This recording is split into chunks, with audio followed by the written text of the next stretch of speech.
बिस्मिल्लाहिर्रहमानिर्रहीम अस्सलाम वालेकुम। Welcome to B and S food court. उम्मीद करता हूँ आप सब खैरियत से होंगे। अल्लाह आपको अपनी रहमतों के साए में रखे।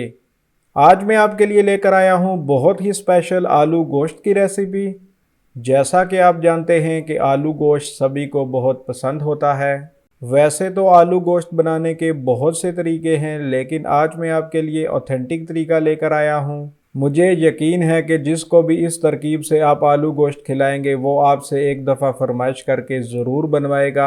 वीडियो अंत तक ज़रूर देखिएगा, चैनल को कर लीजिए सब्सक्राइब। तो चलिए स्टार्ट करते हैं। बिस्मिल्लाहिर्रहमानिर्रहीम। 3/4 कप ऑयल लेंगे। इसमें शामिल करेंगे 3 मीडियम साइज स्लाइसिस में कट किए हुए प्याज। प्याज को मीडियम फ्लेम पर लाइट ब्राउन कर लेंगे। प्याज को बहुत ज़्यादा डार्क नहीं करना। प्याज इस कंडीशन में इतना लाइट ब्राउन हो जाए तो इसे निकाल लेंगे। प्याज को निकाल के ठंडा कर लेंगे। प्याज ठंडा होके ब्राउन हो जाएगा। अगर आपने इसको ब्राउन करके निकाला तो ये डार्क हो जाएगा, क्योंकि इसका कुकिंग टाइम स्टॉप नहीं होता। अब इसी ऑयल में 1 किलो गोश्त शामिल करेंगे। 7 से 8 मिनट हाई फ्लेम पर गोश्त को अच्छे से फ्राई कर लेंगे ताकि इस पर प्यारा सा गोल्डन कलर आ जाए। जब तक ये फ्राई हो रहा है हम चलते हैं नेक्स्ट स्टेप की तरफ। 400 ग्राम दही में फ्राइड प्याज शामिल करके इसका पेस्ट बना लेंगे।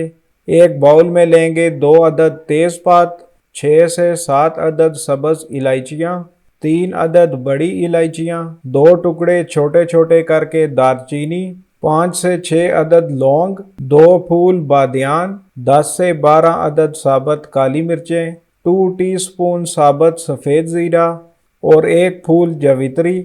अब इन सब को ब्लेंड करके पाउडर बना लेंगे। अल्हम्दुलिल्लाह देखिए 7 से 8 मिनट फ्राई होने के बाद गोश्त का कलर चेंज हो गया है। अब इसमें ऐड कर लेंगे 2 टेबलस्पून कूटा हुआ लहसुन। 3 से 4 मिनट लहसुन का कच्चापन दूर कर लेंगे। लहसुन को जलाना नहीं है, नहीं तो ये कड़वा हो जाएगा। 3 से 4 मिनट के बाद ऐड कर लेंगे 1 टीस्पून या हस्बे जायका नमक, 2 टीस्पून लाल मिर्च, हाफ टी स्पून हल्दी पाउडर, 1.5 टेबल स्पून कूटा हुआ खुश्क धनिया, 1 टेबल स्पून कश्मीरी लाल मिर्च। अच्छे से मिक्स करेंगे और लो फ्लेम पर मसाले की भुनाई कर लेंगे। फ्लेम को लो ही रखना है, नहीं तो मसाले जल जाएंगे। थोड़ा सा पानी शामिल करके मसाले के साथ गोश्त की अच्छे से भुनाई कर लेंगे। आपने साथ साथ इसको देखते भी रहना है ताकि ये जल ना जाए। जितनी अच्छी गोश्त की भुनाई होगी उतना ही ज़्यादा मज़ेदार आलू गोश्त बनेगा। साथ ही आपको बताता चलूँ कि ये दही और प्याज का ब्लेंड हमने तैयार कर लिया है। इसी तरह अल्हम्दुलिल्लाह मसाले भी ब्लेंड होकर तैयार हो चुके हैं। अल्हम्दुलिल्लाह गोश्त की 5 से 7 मिनट भुनाई हो चुकी है। अब इसमें दही और प्याज का जो मिक्सचर बनाया था वो शामिल कर लेंगे। अब 15 से 20 मिनट मीडियम लो फ्लेम पर कवर करके इसको पका लेंगे ताकि गोश्त भी गल जाए और दही का पानी भी ड्राई हो जाए। तकरीबन 15 से 20 मिनट के बाद इसे देख लेते हैं। अल्हम्दुलिल्लाह दही का पानी ड्राई हो चुका है और ऑयल भी सेपरेट हो गया है। इस पॉइंट पर शामिल करेंगे 2 कप गर्म पानी। गोश्त को गलाने के लिए पानी फुली गर्म करके ऐड करना है। ठंडा पानी ऐड करने से बोटी सख्त हो जाएगी।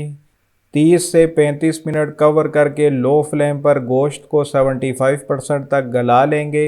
ये मैंने 4 से 5 अदद आलू को इस तरह बड़ा बड़ा कट कर लिया है। इनकी बड़ी बड़ी कटिंग ही करनी है क्योंकि आलू गोश्त में आलू का साइज़ बड़ा होता है। 30 से 35 मिनट में सारा पानी ड्राई हो चुका है और गोश्त भी तकरीबन 75% तक गल चुका है। अब इसमें शामिल कर देंगे आलू। अच्छे से मिक्स कर लेंगे और 5 मिनट आलू को गोश्त के साथ पका लेंगे। 5 मिनट के बाद मसाला ऐड कर लेंगे। इसमें से थोड़ा सा मसाला अभी बचा लेंगे जो बाद में यूज़ करना है। 10 से 15 मिनट आलू और गोश्त की भुनाई कर लेंगे। आपने देखा है कि हर स्टेप पे हमने भुनाई की है, यही असल में इसका सीक्रेट है। जितनी गोश्त की अच्छे से भुनाई करेंगे उतना ही गोश्त फ्लेवरफुल होगा। 10 से 15 मिनट के बाद शामिल करेंगे 3 से 4 कप गर्म पानी ताकि आलू और गोश्त फुली गल जाएं। मैं इसे बहुत ज़्यादा पतला नहीं रखना चाहता। अगर आप इसे पतला करना चाहते हैं तो आप बेशक पानी और ऐड कर लें। तकरीबन 20 मिनट लो फ्लेम पर कवर करके इसे पका लेंगे। 20 मिनट के बाद इसे देख लेते हैं। अल्हम्दुलिल्लाह ये तैयार हो चुका है। ये कंसिस्टेंसी इसकी परफेक्ट है। इससे ज़्यादा आपने इसको ड्राई नहीं करना। माशाअल्लाह देखिए आलू फुली गले हुए हैं। माशाअल्लाह शेप भी रिटेन की है, ओवरकुक होकर टूटे नहीं हैं। और देखिए बोटी भी माशाअल्लाह मुकम्मल तौर पर गल चुकी है। एंड में शामिल करेंगे 4 से 5 अदद दरमियान से कट की हुई हरी मिर्च और साथ ही जाएगा जो मसाला हमने बचा के रखा था। 1 से 2 मिनट कवर करके लो फ्लेम पर दम दे देंगे। अल्हम्दुलिल्लाह आलू गोश्त तैयार हो चुका है। माशाअल्लाह बहुत प्यारी खुशबू आ रही है। अब फ्लेम को ऑफ करके इसको डिश आउट कर लेते हैं। अल्हम्दुलिल्लाह डिश आउट मैंने कर लिया है। माशाअल्लाह देखिए बहुत ही लाजवाब लग रहा है।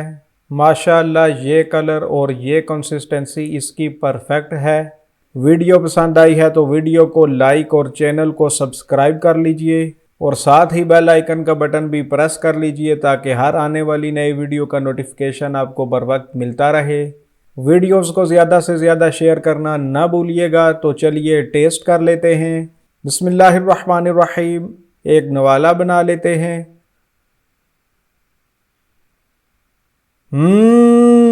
बहुत ही मज़ेदार है, बहुत ही लाजवाब है। माशाअल्लाह ग्रेवी बहुत फ्लेवरफुल है और मसालों का जायका आलू और गोश्त के अंदर तक गया हुआ है और माशाअल्लाह बोटी भी बिल्कुल सॉफ्ट है। आप भी इस रेसिपी को ज़रूर बनाइएगा और कमेंट्स में अपने फीडबैक से आगाह कीजिएगा। इसके साथ ही अपने और अपने प्यारों का रखिए ख्याल। अगली वीडियो तक मुझे दीजिए इजाज़त। अल्लाह हाफिज़। अस्सलामु अलैकुम।